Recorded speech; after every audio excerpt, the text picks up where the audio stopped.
नए साल पर गरीब सहेली के ससुराल आई अमीर सहेली। माँ, आज नया साल है, सब लोग नए नए कपड़े पहनकर घूम रहे हैं और अच्छा अच्छा खाना भी खा रहे हैं, लेकिन हमने वही पुराने फटे हुए कपड़े पहने हैं। क्या हम लोग नया साल नहीं बनाएंगे? बेटा, ये नया साल ना सिर्फ अमीरों के लिए होता है, हम गरीबों के लिए नहीं। हम गरीबों के लिए क्या नया और क्या पुराना साल, जो कल था वही आज है। हमारी जिंदगी में कुछ भी नहीं बदला है। न जाने भगवान ऐसी किस्मत लिखता ही क्यों है। भावना और उसकी 6 साल की बेटी सेजल रोड किनारे सिग्नल लाइट के नीचे बैठकर ठंड में कपकपाते हुए अपनी किस्मत को कोस ही रहे होते हैं कि तभी रेड सिग्नल होने की वजह से सारी गाड़ियां रुक जाती हैं। मम्मी मम्मी, मेरी डॉल कितनी सुंदर है ना, अब इस डॉल से मैं रोज खेलूंगी। गाड़ी में बैठी 6 साल की श्रुति अपने डॉल से खेल ही रही होती है कि तभी श्रुति से वो डॉल गाड़ी के विंडो से बाहर गिर जाती है और ट्रैफिक सिग्नल ग्रीन होने की वजह से सभी गाड़ियां चलने लगती हैं। पापा पापा, गाड़ी रोको, मेरी डॉल बाहर गिर गई है। नहीं नहीं, मुझे वही डॉल चाहिए। श्रुति अपने डॉल के लिए बहुत ज्यादा रो रही होती है कि तभी अपनी माँ की गोद में सिमटी सेजल गाड़ी से डॉल को गिरता देख उस डॉल को उठाकर उस गाड़ी के पीछे भागने लगती है। थोड़ी देर में एक और रेड लाइट सिग्नल की वजह से सफेद सभी गाड़ियां रुक जाती हैं कि तभी भागती हुई सेजल उस गाड़ी के पास जाती है और गाड़ी का दरवाजा खटखटाने लगती है। मम्मी मम्मी, जल्दी से गेट खोलो ना, देखो देखो इसके पास मेरी गुड़िया है। ये लो तुम्हारी गुड़िया, तुमने इसे नीचे गिरा दिया था ना। तुम मेरी गुड़िया को इतनी दूर से भाग भाग कर मेरे पास लेकर आई हो, थैंक यू। ये गुड़िया मुझे बहुत ज्यादा पसंद है। तुम कौन हो? तुम्हारा नाम क्या है? मेरा नाम सेजल है, मैं यही पास वाले बस्ती में ही अपनी माँ के साथ रहती हूँ। अरे बेटा, तुम्हारे पैर से तो बहुत खून निकल रहा है, तुम्हारी चप्पल कहाँ है? हम लोग बहुत गरीब हैं, हमारे पास खाने को रोटी नहीं है, तो चप्पल कहाँ से होगी? एक काम करो, तुम ये कुछ पैसे रख लो, इससे तुम डॉक्टर से दवाई ले लेना। तुम ये गुड़िया भी रख लो, लेकिन ये गुड़िया तो तुम्हें बहुत पसंद है। मेरा कोई दोस्त नहीं था, इसीलिए मम्मी पापा ने मुझे ये डॉल ला कर दी थी, लेकिन अब से तुम मेरी दोस्त हो। इतना कहकर श्रुति सेजल के गले लग जाती है, जिसके बाद अब हर साल हर नए साल पर दोनों सहेलियां एक दूसरे से मिला करती हैं और साथ ही नया साल बनाती हैं। समय गुजरता है और दोनों सहेलियां बड़ी हो जाती हैं। मुझे तो यकीन ही नहीं हो रहा कि आज मेरी बचपन की सहेली की शादी है। तू मुझसे वादा कर, हम कभी मिले या ना मिले, लेकिन नए साल पर जरूर मिलेंगे। मैं तुझसे वादा करती हूँ कि हम जरूर नए साल पर मिलेंगे। समय गुजरता है और सेजल की भी शादी हो जाती है और ऐसे ही कई महीने गुजर जाते हैं। जहां अपने अमीर ससुराल में श्रुति सारे ऐशो आराम के साथ अपनी शादीशुदा जिंदगी जी रही होती है, वहीं सेजल की शादीशुदा जिंदगी में काफी सारी कठिनाइयां होती हैं और गरीबी के साथ अपनी जीवन वो जी रही होती है। लगता है ये खांसी मेरी जान लेकर ही छोड़ेगी।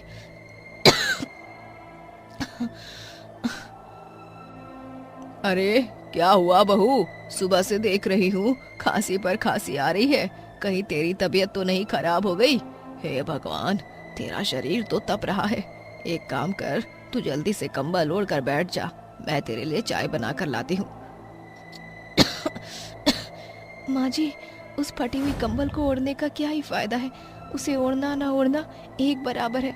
इस सर्दी के मौसम में नहीं तो ओढ़ने को ढंग से कंबल है और ना ही पहनने को गर्म कपड़े, तो ऐसे में तो तबीयत खराब होगी ही। आप बैठ जाइए, मुझे कुएं से पानी भर कर लाना है, घर में पानी खत्म हो गया है। बहू, मुझे माफ कर दे, शादी से पहले तूने अपने मायके में इतने दुख दर्द झेले और शादी के बाद अपने ससुराल में झेल रही है। मुझे लगता था कि मेरे बेटे ने इतनी पढ़ाई की है तो कहीं ना कहीं उसकी अच्छी नौकरी तो लग जाएगी और हमारी हालत ठीक हो जाएगी, लेकिन ऐसा नहीं हुआ। अगर मुझे पता होता ऐसा कुछ होने वाला है तो मैं कभी भी तुझे इस घर की बहू बनाकर तेरी जिंदगी खराब नहीं करती। माँ जी, ये आप क्या कह रही हैं? आप जैसी सास तो मुझे 7 जन्म में भी नहीं मिल सकती थी। ये तो किस्मत का खेल है, जो जिसकी किस्मत में लिखा होता है ना वही होता है। सेजल की बात सुन सेजल की सास पल्लवी की आंखों में आंसू आ जाते हैं।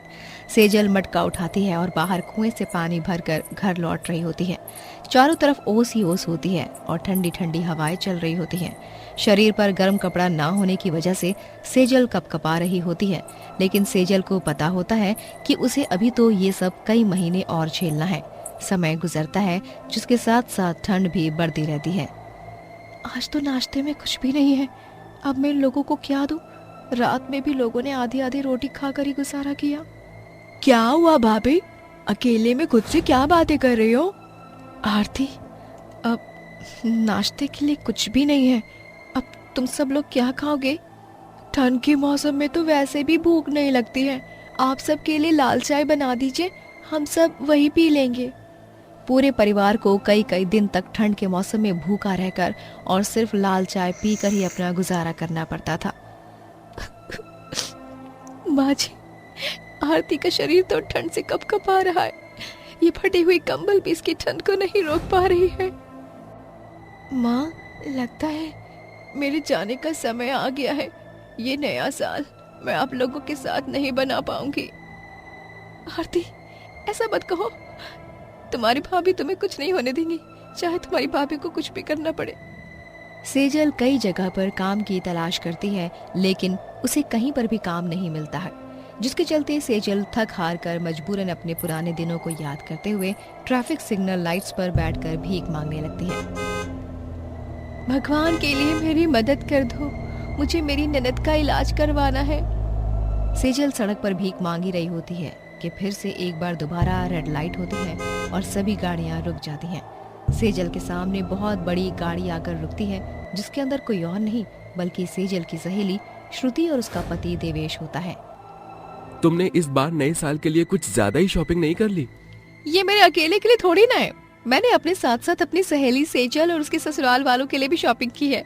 हमने एक दूसरे से वादा किया था कि शादी के बाद भी हम लोग नया साल एक साथ ही बनाएंगे, और 2 दिन बाद नया साल है, मैं नए साल पर उसके ससुराल जाऊंगी, देखना मुझे देखकर कितनी खुश हो जाएगी। सेजल इतना बोल ही रही होती है कि तभी अचानक श्रुति की नजर सेजल पर पड़ती है, जो सड़क किनारे ठंड में कपकपाते हुए भीख मांग रही होती है।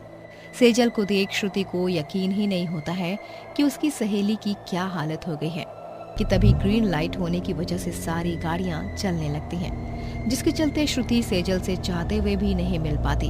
ऐसे ही 2 दिन गुजरते हैं और नया साल आ जाता है। सभी लोग नए साल पर उदास बैठे ही होते हैं कि तभी उनके दरवाजे पर खटखट होती है। सेजल जैसे ही दरवाजा खोलती है, श्रुति, लगता है तू भूल गई है कि हमने वादा किया था कि हम हर साल इस न्यू ईयर के वक्त पर मिलेंगे। श्रुति जैसे ही सेजल के ससुराल के अंदर आती है तो सेजल के घर की हालत देख सब समझ जाती है। ये सब क्या है सेजल? कुछ नहीं, सब ठीक तो है। ठीक है, तो तू 2 दिन पहले ट्रैफिक सिग्नल पर भीख क्यों मांग रही थी? श्रुति की बात सुन सेजल हैरान हो जाती है और ना चाहते हुए भी श्रुति को सब कुछ बता देती है। तेरे साथ इतना सब कुछ हो गया और तूने एक बार भी मुझे बताना जरूरी नहीं समझा? क्या यही दोस्ती रह गई थी हमारी? श्रुति, ऐसा नहीं है, मैं तुझे परेशान नहीं करना चाहती थी। मैं तुझसे कभी परेशान हो सकती हूँ क्या? अब तुझे फिक्र करने की कोई जरूरत नहीं है। मेरे हस्बैंड ने कुछ दिन पहले ही एक नई फैक्ट्री खोली है, उन्हें मैनेजर की जरूरत है और मैं चाहती हूँ वो मैनेजर तेरा पति हो, और मैं तेरे और सबके लिए ये नए कपड़े और खाने पीने का सामान लेकर आई हूँ। श्रुति की बात सुन सेजल की आंखों में आंसू आ जाते हैं और वो उसके गले लग जाती है, जिसके बाद अमर देवेश की फैक्ट्री में काम करता है, जिससे उसकी आर्थिक स्थिति भी ठीक होने लगती है और उसी के साथ दोनों सहेलियां हर साल खुशी खुशी नया साल एक दूसरे के साथ मनाती हैं। ठंड में गरीब भाभी और 3 नंद का एक कंबल। अरे बाप रे बाप, बहुत खांसी आ रही है, ये सर्दी शुरू होती नहीं है कि जान निकलने लगती है।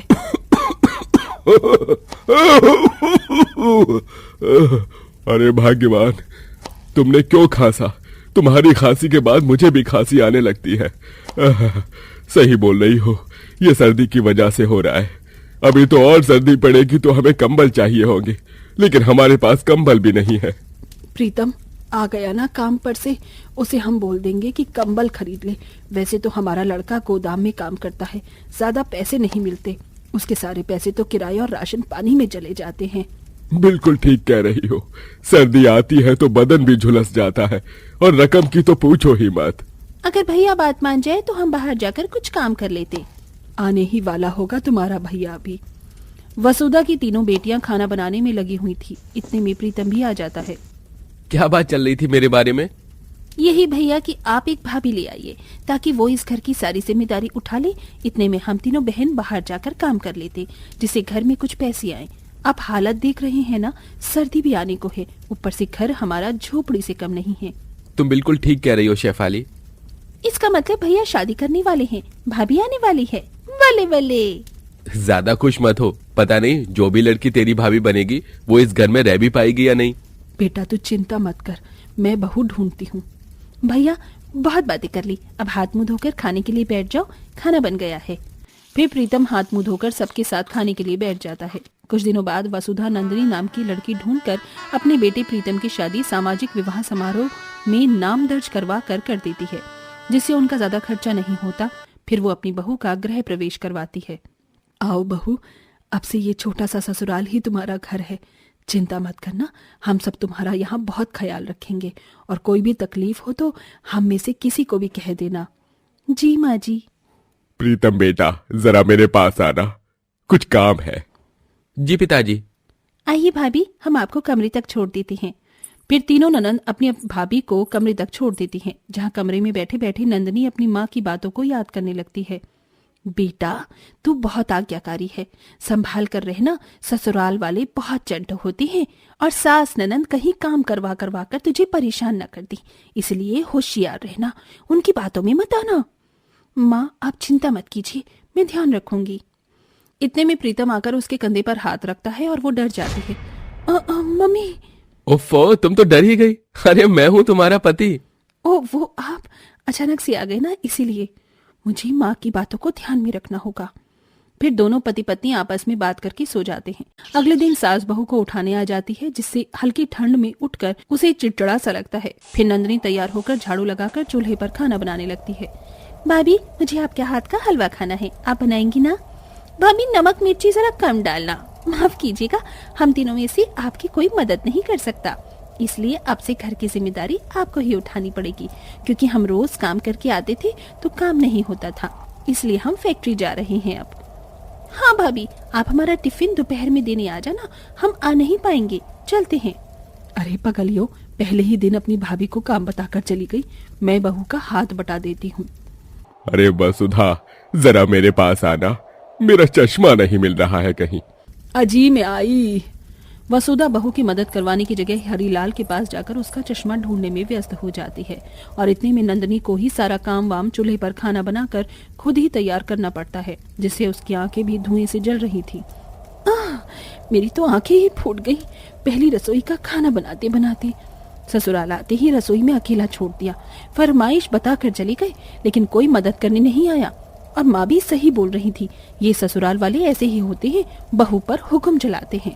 बहुत देर हो गई, जरा खाना लगाओ, हम अपनी बहू के हाथ का खाना चखना चाहते हैं। देखो देखो, खाना खाने के लिए कैसे मक्खन लगा रहे हैं, लगता है ससुर जी भी ऐसे ही हैं। आई ससुर जी। फिर नंदिनी सास ससुर और अपने पति को खाना परोसती है, जिसे खाकर सबको अच्छा लगता है और बदले में 51 रुपए का शगुन मिलता है। ऐसा गरीब ससुराल है, पैसे दिए भी तो सिर्फ 51 रुपए शगुन में। शुक्रिया माँ जी, पापा जी, आप और लेंगे हलवा? हाँ हाँ बहू। अरे बहू, तू अपनी नंदों को टिफिन देने जाएगी ना, ज्यादा दूर नहीं है फैक्ट्री, 2 गली छोड़कर राशन दफ्तर के सामने ही है। ठीक है माँ जी। कुछ देर बाद नंदिनी अपनी तीनों ननंद का टिफिन पैक करके पास की फैक्ट्री में दे आती है। ऐसे ही वक्त गुजरता है। नंदिनी को अपने ससुराल की सारी जिम्मेदारी उठानी पड़ती है, वो भी अकेले ठंड में काम करके। नंदिनी मन ही मन ससुराल वालों से चिढ़ती रहती थी, पता नहीं कैसे ससुराल वाले हैं, अब तो सारे ठंडे पानी का काम मुझे ही करना पड़ता है, बर्तन धो, कपड़े धो, कभी कुछ, ऊपर से मेरे पास स्वेटर भी एक ही है। फैक्ट्री से आकर तीनों ननंद आपस में बातें करने लगती हैं। मुझे ऐसे बिल्कुल भी अच्छा नहीं लगता कि भाभी को ही सारा काम करना पड़ता है। पर दीदी, एक तरफ से देखा जाए तो भाभी के लिए ये सही है। ठंड में ज्यादा काम करती रहेंगी तो शरीर में गर्मी बनी रहेगी। आप तो जानती हैं घर में खाने पीने का कुछ ज्यादा साधन नहीं है ना ही लड्डू बन सकते हैं, ना ही गर्म मेवों से, और कंबल भी नहीं है। चिढ़कर नंदनी अब काम करने में आनाकानी करने लग गई थी। बहू जरा चाय बना कर ले आ, ठंड सी लग रही है। मुझे कोई काम नहीं करना, मेरे पैरों में दर्द हो रहा है माँ जी, आप तीनों नन से करवा लीजिए। यह अचानक से भाभी को क्या हो गया? एक दिन फैक्ट्री में नंदों का मालिक गरम कंबल बांट रहा था, जिसे लेने के लिए तीनों ननंद भी जाती हैं। साहब, आपने हमें नहीं दिया, हमें भी दीजिए। ओहो, ये गरीब लोगों के लिए नहीं है, कंबल अच्छे अच्छे मंगवाए हैं, अच्छा काम करने वाले लोगों के लिए। तुम लोगों की तो पगार भी कम है, चलो जाओ यहाँ से। पर मालिक, हमें कंबल की बहुत जरूरत थी। जाकर खरीद लो, काम तो करती ही हो, भीख क्यों मांग रही हो? दिसंबर की ठंडी ठंडी हवाएं चलती रहती हैं, जिससे घर में भी बहुत ठंड लगती है। वहीं तीनों ननंद बिना स्वेटर के काम करती हैं। तीनों ननंद तभी अपनी पिछली सर्दी का स्वेटर अपने संदूक में देखती हैं। ये वाला दे देते हैं भाभी को, स्वेटर अच्छा लगेगा। नहीं नहीं दीदी, मेरा वाला दे दीजिए, ये ज्यादा अच्छा लग रहा है। हाँ, यही ठीक है। कमरे के बाहर खड़े होकर नंदनी गलत समझती है। जरूर तीनों नंदी यही डिसाइड कर रही होंगी कोई कौन सा फटा हुआ पुराना स्वेटर मुझे देना है, पर मैं भी तेज हूँ, वापस कर दूंगी। कुछ देर बाद तीनों ननंद बड़े प्यार से नंदनी को स्वेटर देने जाती हैं, लेकिन नंदनी बिना स्वेटर को देखे उसे फाड़ कर वापस कर देती है। अगर आपको मुझे फटा हुआ स्वेटर देकर मेरी बेइज्जती ही करनी थी तो दिया ही क्यों? अपने पास रखिए, मैं अपनी शॉल ओढ़ लूंगी। भाभी रुको, जरा सुनिए दीदी, हमने तो सबसे अच्छा स्वेटर दिया था भाभी को। 2-3 दिन बाद ठंड और बढ़ जाती है। घर के सभी लोग ठंड में ठिठुर कर बिना कंबल के सो ही रहे थे। फिर एक दिन ननंद पैसे मिलाकर एक कंबल ले आती हैं। भाभी, आपका ये स्वेटर खराब निकला था ना, इसलिए हम आपके लिए कंबल लाए हैं। ये बहुत गर्म है, आपको अच्छी नींद आएगी। ठीक है। कुछ देर बाद नंदनी अपना गर्म कंबल लेकर सो जाती है। वहीं दूसरी ओर घर के सभी लोग ठंड में बिना कंबल के अभी सो ही रहे थे। सास तो हल्की फटी शॉल को ओढ़े हुए थी। प्यास की वजह से नंदनी की आंख खुल जाती है। वो पानी लेने जाती है तो सबको कांपता हुआ देख उसे बहुत अजीब लगता है। ये क्या, मैं इतने आराम से गर्म कंबल में सो रही थी और मेरे ससुराल वाले और मेरी तीनों नंद कांप रही हैं। सबको कितना गलत समझा मैंने। एक कंबल के लिए मैंने इन लोगों के बारे में क्या क्या नहीं सोचा। ये मुझसे क्या हो गया, इसकी भरपाई तो माफी मांगने से भी नहीं हो पाएगी। भगवान मुझे माफ कर देना, मैंने अपने ससुराल वालों की क्या दशा कर दी। फिर नंदनी अपना कंबल तीनों ननंद को उड़ा देती हैं और आग जला देती हैं, जिससे घर थोड़ा बहुत गर्म हो जाए, और बैठे बैठे वहीं सो जाती है। ननंद की अच्छाइयां देखकर उसे अपनी गलती का एहसास होता है। उसके बाद से वो ससुराल में सबका ख्याल बहुत अच्छे से रखती है और पैसे जोड़कर प्रीतम से कंबल मंगवाती है, जिसके बाद गरीब परिवार अच्छे से कंबल में अपनी ठंड के दिनों को बिताता है। देखा दोस्तों, मैंने तो अपनी गलती सुधार ली, लेकिन आप कभी अपने मन में किसी को गलत न समझिएगा। हमेशा हर परिस्थिति को सही से परखना।